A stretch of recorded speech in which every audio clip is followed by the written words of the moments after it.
I'm joined by Caitlin Huey Burns of Real Clear Politics and Roll Call columnist John Allen in Washington. Okay, John, I want to get to you with these rigged election comments. Is this enough to be able to bury the stories about him not willing to accept the election results?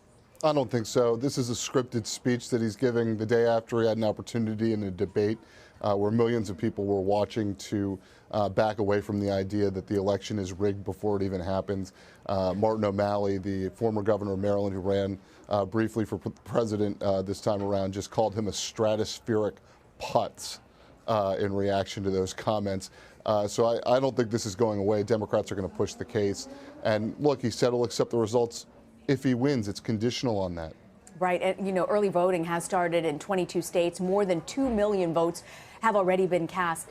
Do you think one party does better than the other when it comes to early voters? Well, we're seeing a real increase in the efficacy of Democrats over the last several years, particularly with, it used to be just absentee ballots. Now you've got early voting, in many states across the country where it's not just because of absentee issues, but just basically as part of the law that you can vote early.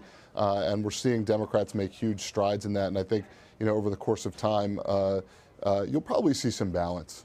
Caitlin, he's saying that this is a difficulty for early voting on the Democratic side. How much of a liability is that for the Trump campaign? Well, the Trump campaign has not really made an effort to encourage people to vote early. The Clinton campaign has been very strategic about how they've been trying to get people to the polls. A good example was in Iowa a couple weeks ago. The day early voting started in that state, Clinton held a rally and encouraged people to go directly afterwards down the street to vote in person early. They've seen, to Jonathan's point, that as a good way to capture the enthusiasm of the moment and make sure that's registered in the polls. Trump has really not talked that much about early voting. He's talked a lot about November 8th. They have not really pushed in states where early voting is coming or has been going on, encouraging supporters to do that. So they haven't been taking advantage of some of those opportunities. During last night's debate, one of the top trending topics on social media was the moment that Trump called Clinton a nasty woman. And now apparently that streams from Spotify have gone up 250% of one particular music video. I've got to play this one for you guys today. Social Security payroll contribution will go up, as will Donald's, assuming he can't figure out how to get out of it. But what we want to do is to replenish the Social Security Trust Fund. I was hoping to play Janet Jackson's Nasty. That was a little different. That was not the nasty I was referring to when I called for that video. I want to ask you, though, Caitlin, do you think this hurts female voters? Yeah, I think it does. I think it's overall the approach that Donald Trump has taken over the course of the campaign, but also in this moment where he is, he has ways to prosecute her and had, in the beginning at least, really brought cases against her regarding the foundation, regarding foreign policy and other issues. But then he goes into these moments where he seems especially condescending. I mean, this has been a nasty campaign. Both candidates have been engaged in, criticizing one another and so forth in ways that we haven't really seen before. But this just speaks to, at a time that he is trying to expand his support, he's not trying, but in a time he needs to expand his support, I think this just, doesn't help him. I want to ask you, John, about these WikiLeaks. Both Trump and Clinton are attending an event tonight.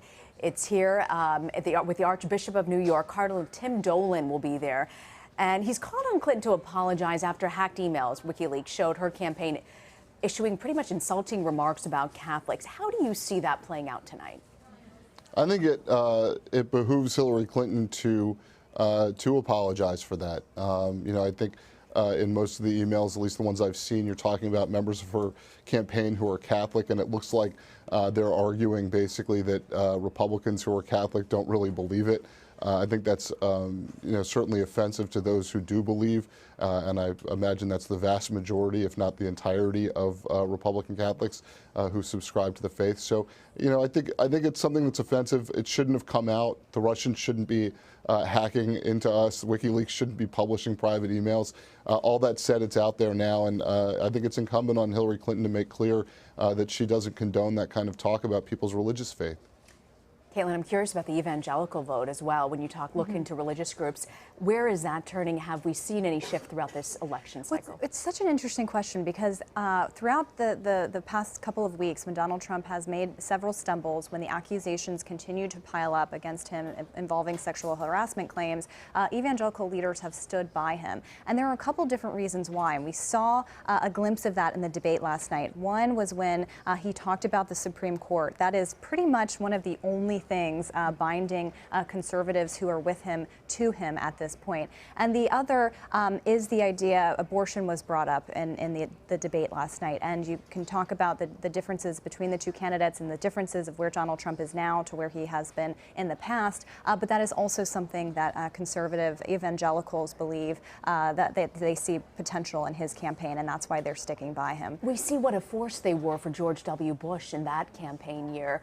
Can we expect the same turnout for Trump?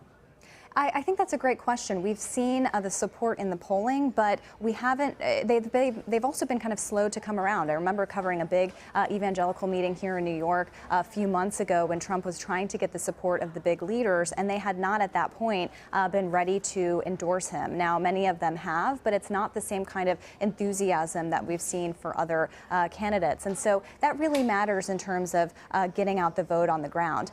Point to a state like Iowa. I mean, Trump is already doing well in Iowa, where a bulk of Republican voters are considered evangelical, but he's doing well in that state mostly because of the demographics. It's really one of the only battleground states right now that he's ahead in. Ohio is also very close, and there are some polls showing him ahead there, too. Caitlin Huey-Burns and John Allen, thank you both for joining us. Take care, Rena.